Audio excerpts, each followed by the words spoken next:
Assalamualaikum warahmatullahi wabarakatuh. Waalaikumsalam warahmatullahi wabarakatuh.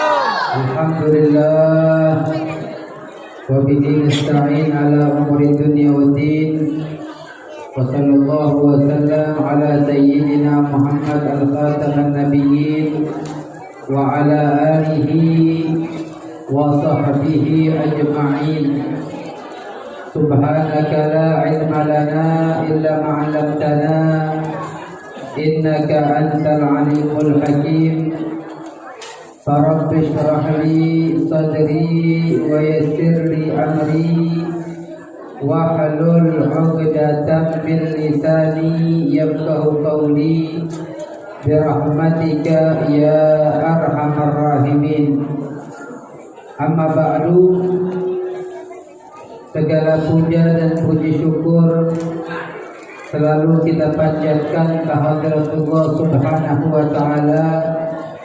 Salawat serta salam tak lupa pula kita kirimkan kehadirat junjungan baginda Nabi besar Muhammad sallallahu alaihi wasallam serta para keluarga, sahabat, tiga umatnya, walhamdulillahirabbil alamin.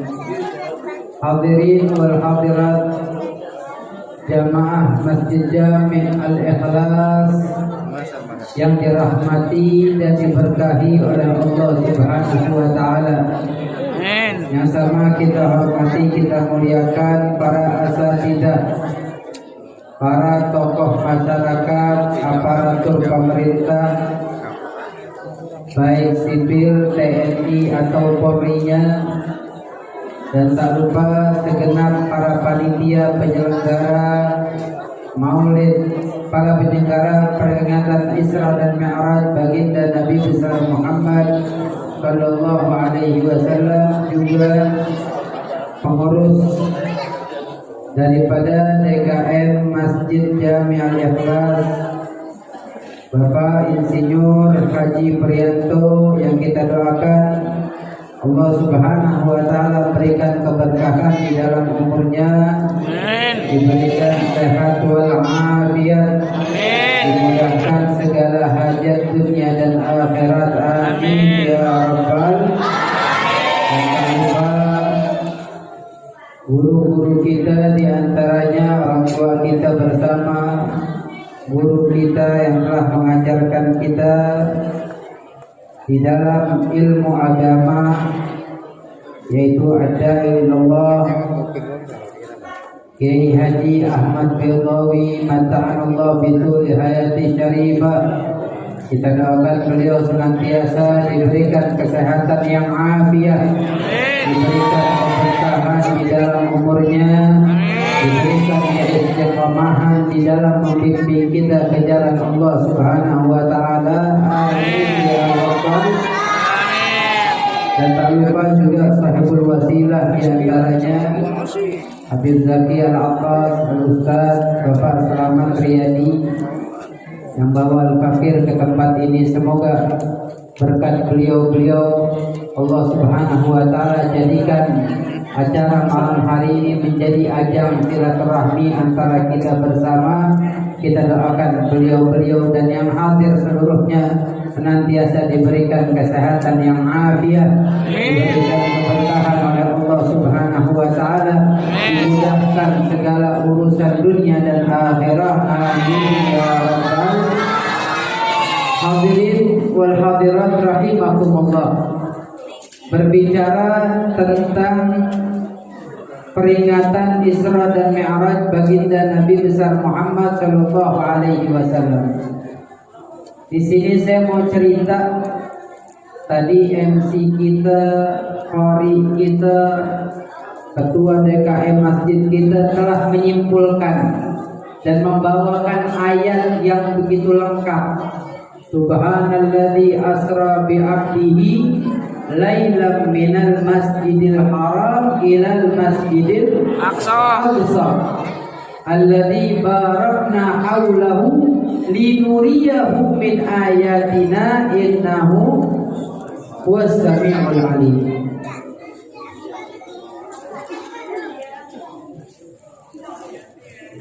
innahu huwas samiul basir. Hadirin rahimakumullah, dari ayat ini Allah nyatakan subhanalladzi asra bi 'abdihi. Maha suci Allah Subhanahu wa taala yang telah memperjalankan hambanya dari Masjidil Haram ke Masjidil Aqsa yang jumlahnya ratusan kilo, bahkan 1000 lebih, 1000 kilo lebih perjalanan dari Masjidil Haram ke Masjidil Aqsa. Bahkan bukan sampai di Masjidil Aqsa di Palestina, melainkan sampai ke Sidratul Muntaha. Itu tadi yang dinamakan Isra, perjalanan dari Masjidil Haram ke Masjidil Aqsa, namanya Isra. Adapun Mi'raj, ya, berangkatnya Nabi Muhammad SAW menuju Arsy, menembus daripada lapisan-lapisan langitnya Allah Subhanahu wa taala, bukan 1-2 lapis langit, melainkan 7 lapis langit ditembus oleh Nabi Muhammad. Bahkan bukan hanya sampai 7 lapis langit, melainkan sampai pada puncaknya Sidratul Muntaha, sampai bertemu dengan Maha Zat yang suci Allah Subhanahu wa taala. Dari sini hadirin rahimakumullah, kita mau berbicara banyak hal. Pertama, Allah Subhanahu wa taala ingin menunjukkan keagungannya. Tadi makanya disebutkan di dalam ayat subhanalladzi asra, maha suci Allah yang telah memperjalankan hambanya. Hadirin, di zaman Nabi Muhammad sallallahu alaihi wasallam enggak ada kendaraan roda 4. Andai kata pun ada, enggak bisa ditempuh dalam satu malam, cukup enggak? 1000 sekian ratus kilo nggak cukup ditempuh dengan satu malam atau beberapa jam. Tapi dengan Rasulullah Shallallahu Alaihi Wasallam dan dengan izin Allah Subhanahu Wa Taala, Nabi Muhammad bisa menempuhnya. Bahkan bukan hanya sampai di situ, sampai Sidratul Muntaha. Padahal kala itu kalau kita mau melihat kendaraan di zaman Nabi Muhammad, nggak ada lain melainkan kuda, keledai dan unta. Tapi yang dikendarai oleh Nabi Muhammad SAW, kendaraan yang telah disiapkan oleh Allah Subhanahu wa taala, buruk yang mempunyai kecepatan yang begitu luar biasa, yang kita nggak bisa nalar dengan pikiran kita. Apa tujuan dan maksudnya? Limuriyahu min ayatina. Tujuannya hadirin rahimakumullah untuk memberikan kabar, untuk menunjukkan kepada kita nih hamba-hamba ya Allah dan kepada Nabi Muhammad daripada tanda-tanda dan kebesaran Allah Subhanahu wa taala. Sehingga di saat Nabi Muhammad SAW cerita tentang perjalanan Isra dan Mi'rajnya kepada para sahabat, dan kafir Quraisy pun mendengar kabar tersebut, dites Nabi Muhammad SAW. Rasulullah dites hadirin, saking gak percayanya mereka, dia bilang, mana mungkin hai Muhammad, perjalanan dari Masjidil Haram ke Masjidil Aqsa sampai ke Palestina engkau tempuh dengan satu malam? Gak mungkin, katanya. Sampai Nabi Muhammad dicaci, dicerca, dikatakan orang gila, Muhammad majnun, dan segala macam. Akhirnya dites, Muhammad, kalau emang benar semalam ente ke Masjidil Aqsa, coba, ini ada beberapa delegasi kita yang pernah dahulu kala mereka ke Masjidil Aqsa. Dia mau tanya ente, kan? Ditanya Nabi Muhammad SAW, ada tanda-tanda apa yang dia pernah lihat di Masjidil Aqsa? Diceritain sama Nabi Muhammad secara detail dan dibenarkan kepada orang-orang yang ditunjuk oleh kafir Quraisy tadi. Benar. Tapi mereka tetap gak percaya walaupun Nabi Muhammad sudah menceritakan secara detail, yang mana sebelumnya Nabi Muhammad belum pernah menginjakkan kakinya ke Masjidil Aqsa. tapi mereka tetap nggak percaya dan mengklaim Nabi Muhammad Shallallahu Alaihi Wasallam gila, Nabi Muhammad tukang sihir dan seterusnya dan seterusnya. Sehingga orang yang pertama kali percaya dan beriman atas cerita yang dibawakan oleh Rasulullah Shallallahu Alaihi Wasallam yaitu Sayyiduna Abu Bakar As-Siddiq. Ini sampai di sini kita lanjut apa udahan? Lanjut. Syaratnya satu, pengen nggak dengar suara kecuali suara kita ini. Setuju apa enggak? Setuju. Kita nggak mau ada dengar suara melainkan suara yang bicara, yang megang mic. Kalau ada yang bicara, kita kasih mic-nya suruh dia yang bicara. Setuju? Setuju.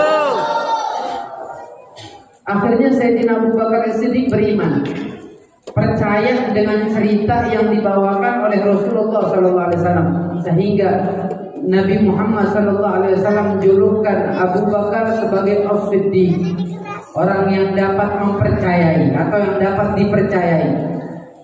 Dengan apa? Dengan imannya Sayyidina Abu Bakar dan percayanya beliau atas perjalanan Isra dan Mi'rajnya baginda Nabi besar Muhammad Shallallahu Alaihi Wasallam.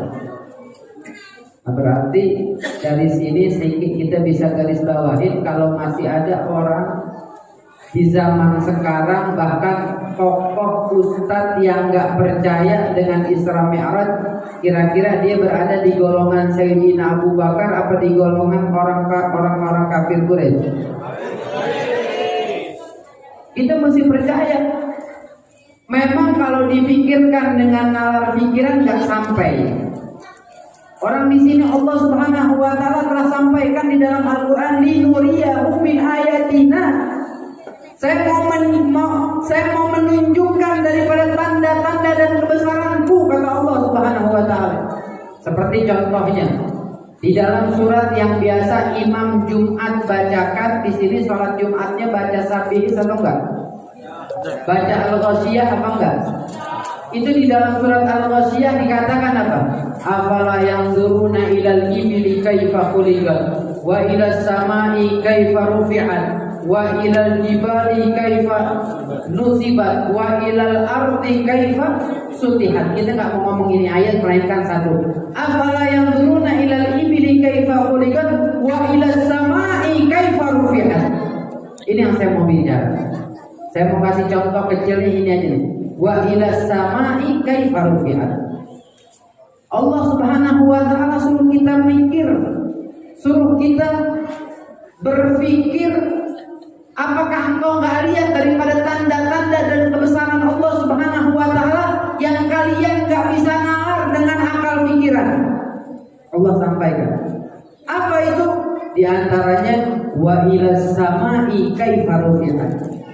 Bagaimana langit itu diangkat oleh Allah Subhanahu Wa Taala tanpa tiang. Ini masjid, Pak, Bu. Ini masjid kalau tiang-tiang fondasinya kita bongkar kira-kira rubuh apa enggak atasnya? Kenapa? Tapi kok Allah Subhanahu Wa Taala bisa bangun langit tanpa tiang ya? Ini kita berada di kolong langit. Jadi kita kalau keluar, kita nengok atas, atasnya apa? Langit. Berarti kita berada di kolong. Itu kita kalau ke jembatan, ini kalau nggak percaya ke Meruya tuh, di Meruya tuh ada tol. Ada nggak yang pernah tidur di kolong jembatan? Nggak ada ya. Tapi pernah tahu yang namanya kolong jembatan? Pernah tahu? Itu jembatan kolongnya ada tiang apa kagak? Ada apa enggak? Kira-kira kalau tiangnya dirubuhin jembatannya masih kokoh apa enggak?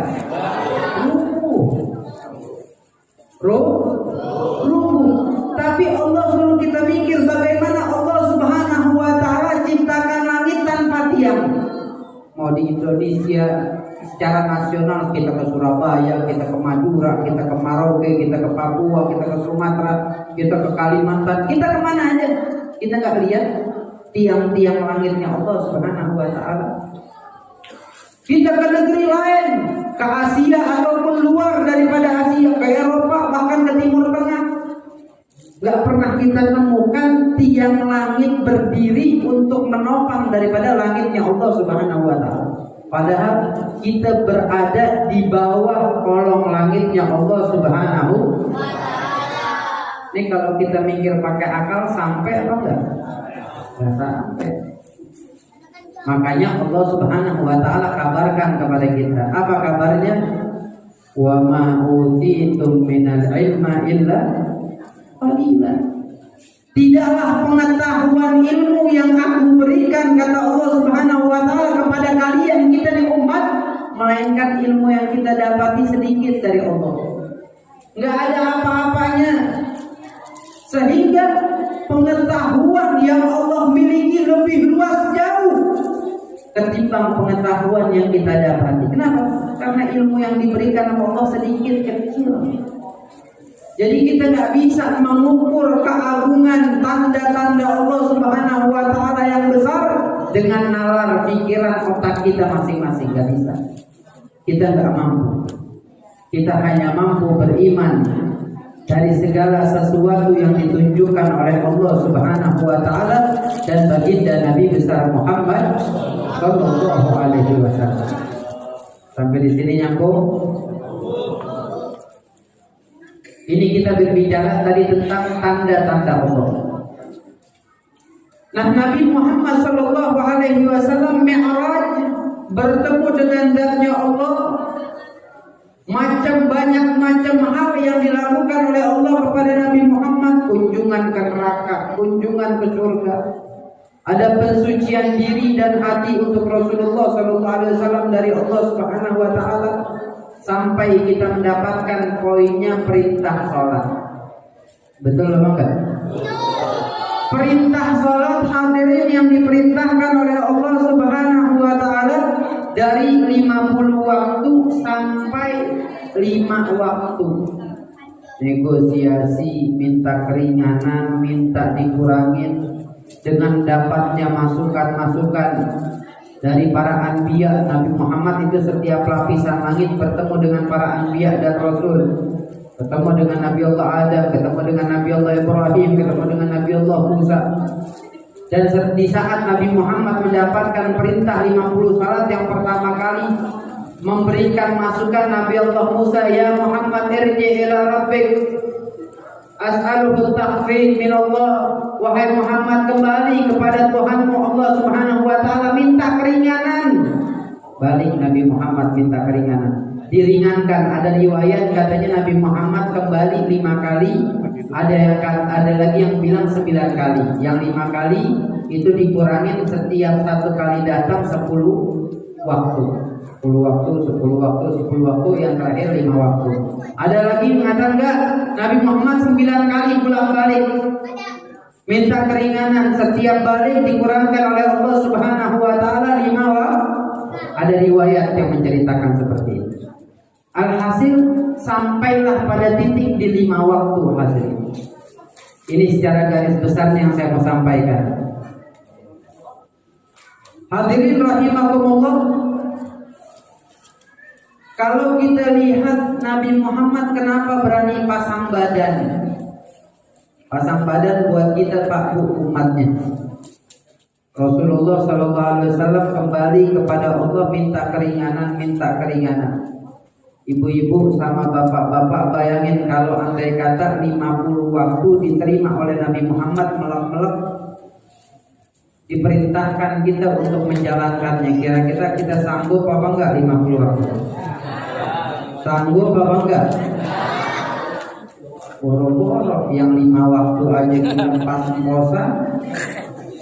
Ya, bagaimana yang 50 waktu? Sholat kagak butuh air, bukan mundar mandir kamar mandi kaki kita. Ya, kaki bisa urusannya butuh air, Pak. Butuh 50 kali. Loh, illallah. Kasih sayang dari Allah dan Nabi Muhammad SAW diringankan. Sampai pada titiknya 5 waktu, jumlah rakaatnya 17 rakaat. Ini yang saya mau sampaikan. Tapi yang luar biasanya hadirin rahimakumullah, kita tanya dong sama Nabi Muhammad, ya Rasulullah, kenapa waktu Allah perintahkan 50 waktu engkau minta keringanan sampai di 5 waktu, jumlahnya 17 rakaat? Oh, Rasul baik, oke baik. Tapi kenapa di sisi lain Nabi Muhammad SAW menganjurkan kita sholat sunnah sebanyak-banyaknya? Bahkan kalau kita mau hitung setiap hari, sunnah yang dianjurkan oleh Rasulullah SAW di dalam rakaat sholat lebih banyak dan mengalahi rakaat yang wajib. Betul apa enggak? Kalau rakaat yang wajib ada 17 rakaat. Kalau yang sunnah ada berapa rakaat? Ada qobliyah subuh, ada sholat sunnah isyraq, ada sholat sunnah duha, ala qobliyah dan ba'diyah zuhur yang muakkad dan ghair muakkad, ada qobliyah asar, ada qobliyah dan ba'diyatul maghrib, ada qobliyah dan ba'diyatul isya, ada sholat sunnah witir, ada tahajud. Banyak apa sedikit? Kalau kita mau hitung-hitung Pak Bu, kurang lebih itu yang kita sebutkan sunnah-sunnahnya lebih dari 50 rakaat sunnah yang kita dianjurkan oleh Rasulullah SAW. Banyak apa dikit? Banyak, bukan sedikit banyak. Tapi kita tanya dong, kenapa ya Rasulullah sunnah banyak yang wajib dikit? Bukankah pahala wajib lebih mulia daripada pahala sunnah? Jawabannya iya.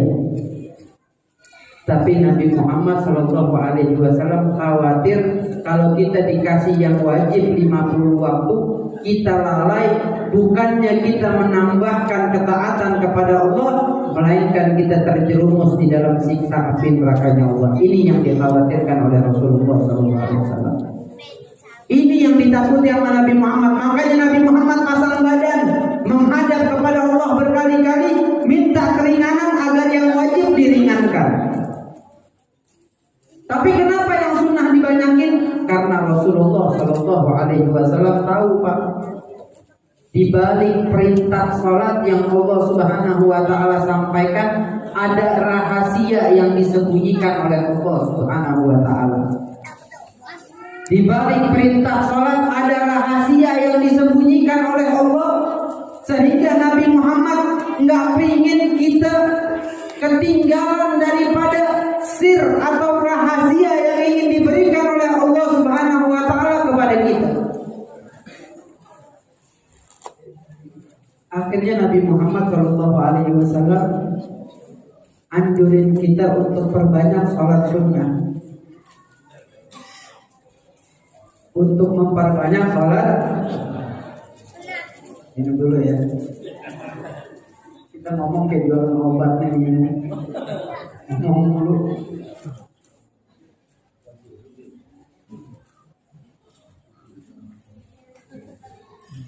Nah maka Rasulullah SAW nggak mau kita ketinggalan. Akhirnya diberikan solusi biar kita nggak ninggalin yang wajib, tapi tetap mengejar dengan fadilah sunnah. Tadi sunnah-sunnah yang kita sebutin, qobliyah subuh, fadilahnya beda-beda. Qobliyah subuh khairu minad dunya wa ma fiha. Salat sunnah isyraq seperti melaksanakan umrah maqbulah tamatan sampai 3 kali.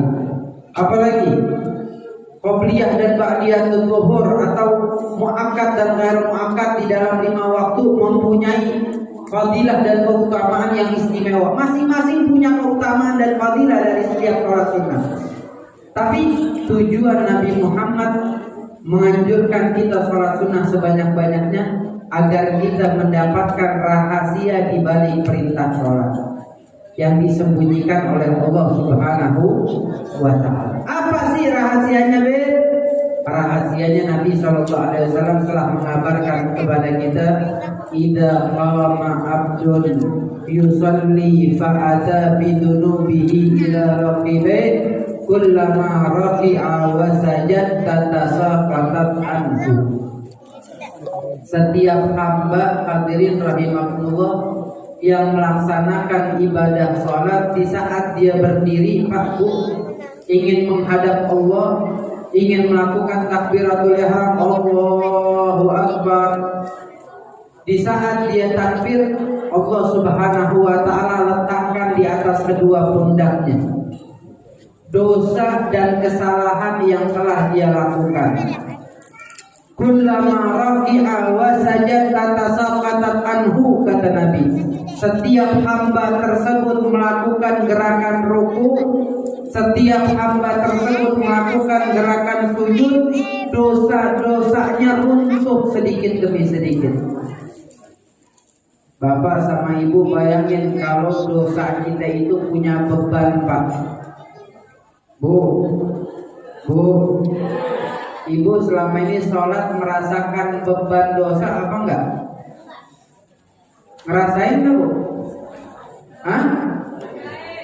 Ngerasain. Kalau kita ngerasain mungkinnya umur 40 kita udah bongkok. Betul atau enggak? Kenapa? Dosa dan kesalahan yang banyak kalau setiap sholat ditaruh sama Allah, dosa dan kesalahan tersebut mempunyai beban ukuran timbangan, maka kita nggak sanggup memikul dosa dan kesalahan kita. Betul atau enggak?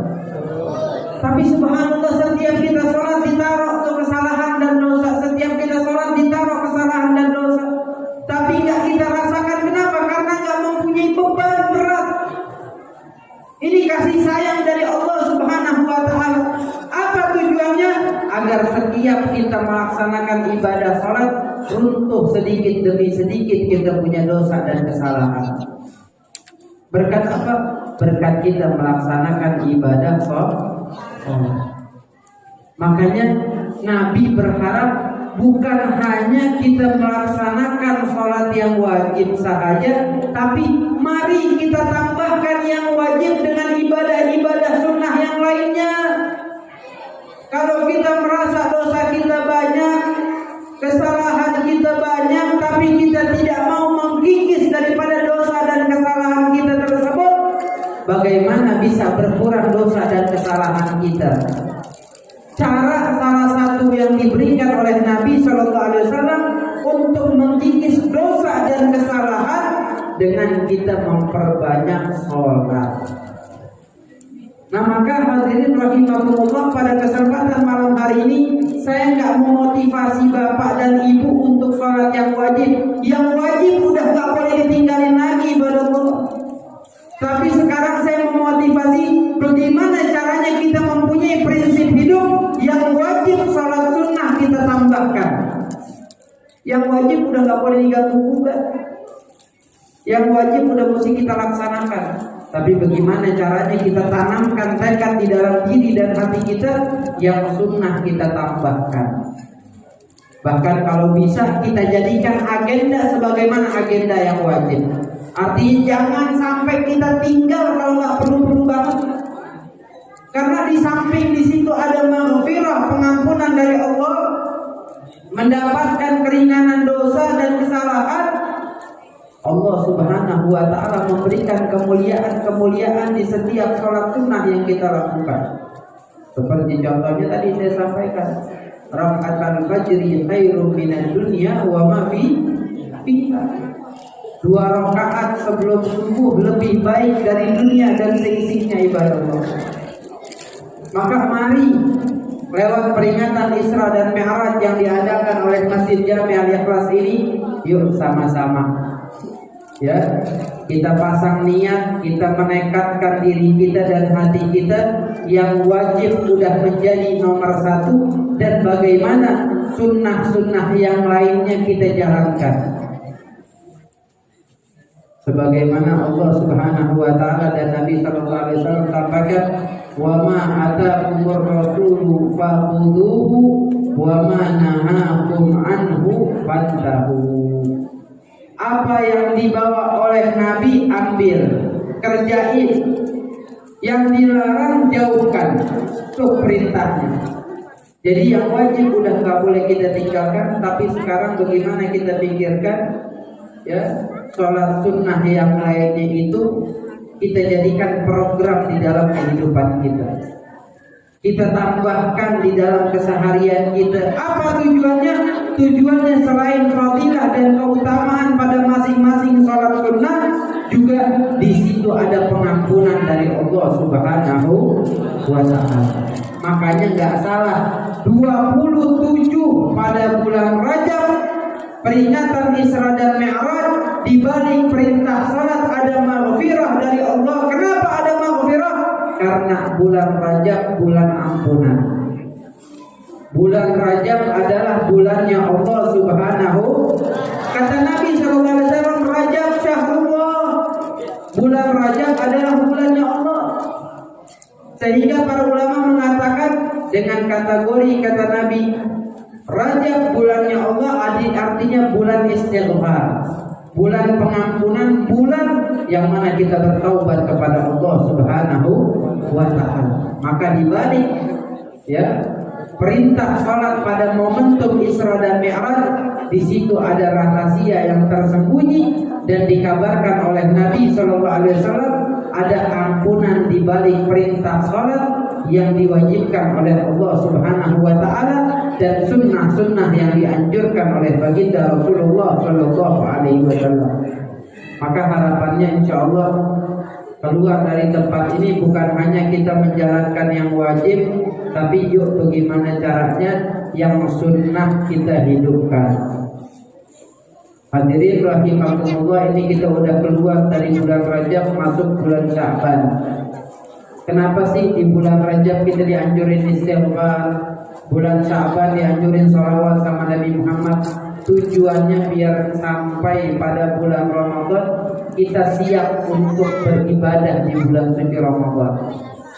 Hati kita udah bersih, udah suci, udah indah, mudah langkah kita untuk melakukan kebaikan-kebaikan yang diperintahkan oleh Allah Subhanahu wa taala. Maka Nabi di dalam doanya berdoa, Allahumma barik lana fi Rajabi wa Sya'ban wa ballighna Ramadan. Ya Allah, sampaikanlah umur kami pada bulan Rajab. Berikanlah keberkahan pada umur kami di bulan Rajab. Ya Allah, berikanlah keberkahan pada umur kami di bulan Sya'ban dan sampaikan kami sampai bulan suci Ramadan. Pak Bu, orang yang enggak mendapatkan kebaikan di bulan suci Ramadan itu rugi. Makanya Nabi mengharap kalau udah sampai bulan Rajab, udah sampai bulan Sya'ban, harapannya biar ketemu bulan suci Ramadan. Kenapa Pak? Kenapa Bu? Tahu? Tahu apa enggak? Seperti orang Pak Bu kalau kerja, kalau udah ketemu bulan Rajab, bulan Sya'ban, temennya nawarin, lu sini pindah nih, kantor gua lagi butuh pekerjaan, kira-kira mau apa enggak? Bapak kalau mau, lo resign sekarang? Enggak, gue nge-resignnya Pak habis lebaran aja. Betul apa enggak? Coba gini hari pada resign, ada kerjaan bagus nih. Enggak, gue resignnya habis lebaran aja. Orang kalau mau berhenti kerja gini hari dia rugi Pak Bu. Apa tujuannya? Kalau berhenti sekarang masuk tempat yang baru, yang kemarin gak dapat THR, yang nanti juga gak dapat THR. Begitu juga kita kalau udah sampai Rajab, udah sampai Sya'ban, kita gak ambil kesempatan di bulan suci Ramadan, kita rugi. Seperti orang kerja gak dapat THR, rugi. Makanya orang kalau udah bulan Rajab, bulan Sya'ban gak mau resign dari tempat kerjaan. Kenapa? Rugi, gak dapat THR di sana, gak dapat di sini, gak dapat. Maka dari itu yuk sama-sama kita pasang niat, insya Allah dengan masuknya bulan Sya'ban yang penuh kemuliaan ini, Allah Subhanahu wa taala berikan kemudahan. Amin. Sampainya umur kita pada bulan suci Ramadan bisa melaksanakan daripada kebaikan-kebaikan, khususnya salat sunat tarawih, ibadah puasa, tilawatul Quran dan kebaikan-kebaikan lain yang dianjurkan oleh Rasulullah SAW. Semoga kita mendapatkan kekuatan dari Allah Subhanahu wa taala. Allahumma barik lana fi Rajab, Allahumma barik lana fi Sya'ban wa ballighna Ramadan. Allahumma barik lana fi Sya'ban wa ballighna Ramadan. Allahumma barik lana fi Sya'ban wa ballighna Ramadan. Amin. a'inna 'ala siyam wal qiyam jannibna minal adab hasanah 'ala tilawatil Qur'an ya Rahman da'wahum fiha subhanakallahumma wa tahiyyatuhum fiha salam akhir da'wana alhamdulillahi rabbil alamin. Mungkin ini yang saya dapat sampaikan pada kesempatan malam hari ini, insyaallah bermanfaat. Kurang lebihnya saya mohon maaf. Billahi taufiq wal hidayah wa ridha wal inayah. Wassalamualaikum warahmatullahi